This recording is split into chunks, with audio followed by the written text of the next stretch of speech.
Maybe you guys have picked up some new hobbies since you've been at home during lockdown. Maybe you've got into a bit of gardening, or if you're anything like me, you have been baking your heart out in the kitchen. Maybe you've moved on from banana bread to trying something more venturous like chocolate chip muffins.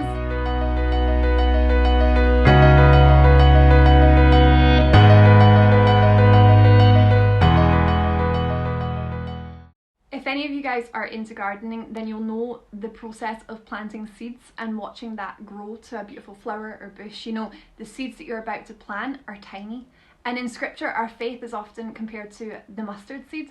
And the mustard seed is the smallest of all seeds. And yet we expect that to grow into this 10-foot tall mustard shrub, which then goes on to produce even more seeds that then create even more bushes, and it expands and spreads. Our spiritual growth might start off small too.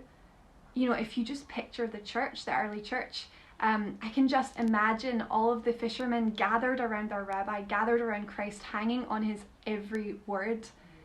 And they probably had no idea that they were part of something huge. And so our spiritual growth might start off small too, when we invite Christ into our life, but then it expands and it grows and it overflows into our family and our friends and our communities and into the church as a whole, because Christ's kingdom is alive and it is always growing. But hey, maybe you are not into plants. Maybe gardening is not your thing and you're like me and you've been baking a lot during lockdown to keep you sane. I'll tell you a quick story.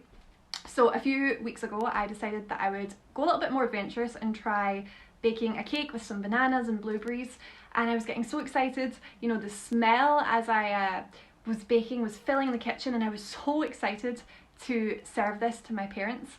And I took it out the oven, and I kid you not, this cake looked delicious.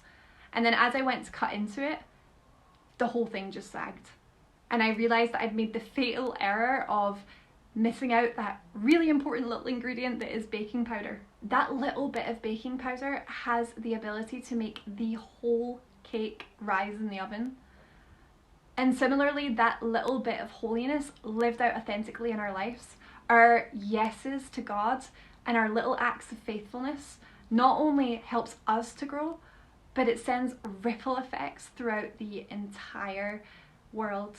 You know, it takes time to see our little seeds grow into these beautiful plants or flowers. And let me tell you, 30 minutes can seem like a very long time to wait when you are just desperate for your chocolate chip muffin to bake in the oven. We are products of a fast food culture. You know, we want everything right here and right now.